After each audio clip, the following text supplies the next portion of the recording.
اس کے جواب میں یہ عرض کرنا چاہوں گا کہ یہ تصور قرآن مجید کی آیات سے مستنبط ہوتا ہے۔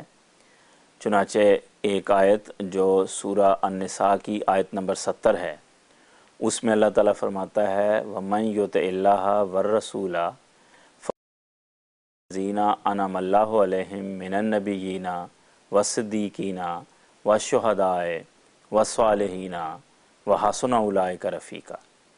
اس آیت کا مطلب یہ ہے کہ جو اللہ تعالیٰ کی اطاعت کرے گا اور اس رسول یعنی محمد مصطفیٰ صلی اللہ علیہ وسلم کی اطاعت اور پیروی کرے گا، تو یہ وہ لوگ ہوں گے جن پر اللہ تعالیٰ 4 انعامات کرے گا۔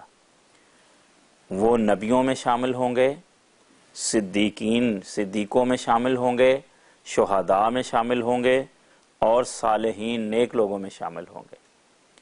تو اللہ تعالیٰ نے امت محمدیہ پر جو 4 قسم کے انعامات ہیں وہ اس آیت میں بیان کیے ہیں، اور اس میں پہلا انعام یہ ہے کہ وہ نبوت کا انعام اس امت کے بعض افراد کو ملے گا۔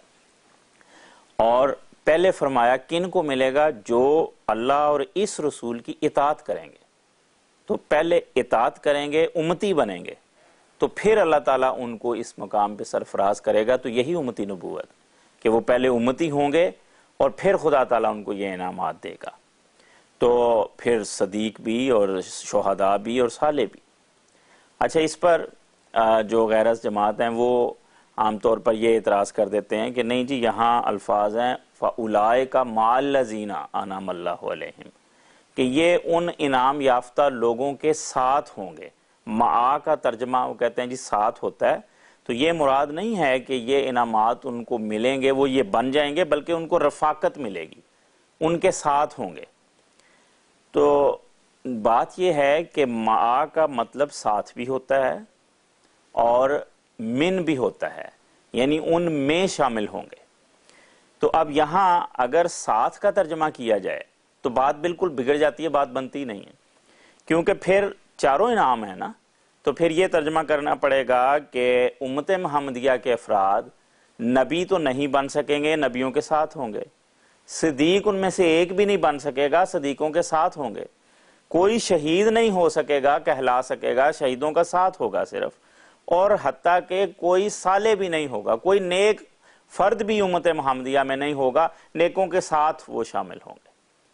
تو اگر یہ ترجمہ درست ہے تو پھر میرا نہیں خیال کہ کوئی شخص امت محمدیہ کے لیے خیر امت کا لفظ استعمال کر سکے، پھر تو اس امت میں بچا ہی کچھ نہیں۔ تو اس لیے ایک طرف ہم یہ کہتے ہیں کہ امت محمدیہ سب امتوں سے بہتر ہے، خیر امت ہے، اور بات درست ہے۔ دوسری طرف جب انعامات، روحانی انعامات کی باری آتی ہے تو سب سے اس کو تحی کر دیتے ہیں کہ نہیں، کوئی بھی انعام نہیں ملے گا۔ تو اس لیے ہرگز یہ ترجمہ درست نہیں ہے۔ میں نے عرض کیا کہ اس کا ترجمہ من بھی ہے، اور قرآن مجید اس پہ ہمارے لیے شاہد ہے۔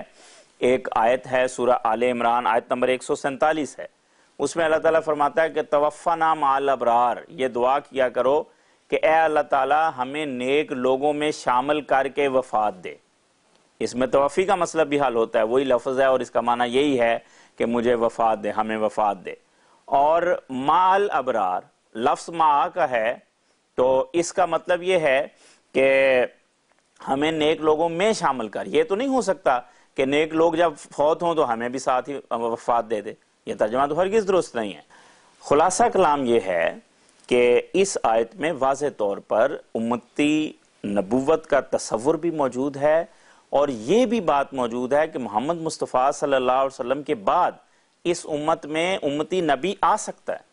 تبھی تو یہ کہا گیا کہ وہ انعامات دیے جائیں گے، ورنہ باقی 3 انعامات کا ذکر کرتے نبوت کا انکار کیا جاتا کہ سوائے نبوت کے یہ نہیں مل سکتا۔ کوئی انکار نہیں کیا گیا، بلکہ اسے پہلے نمبر پہ رکھا گیا۔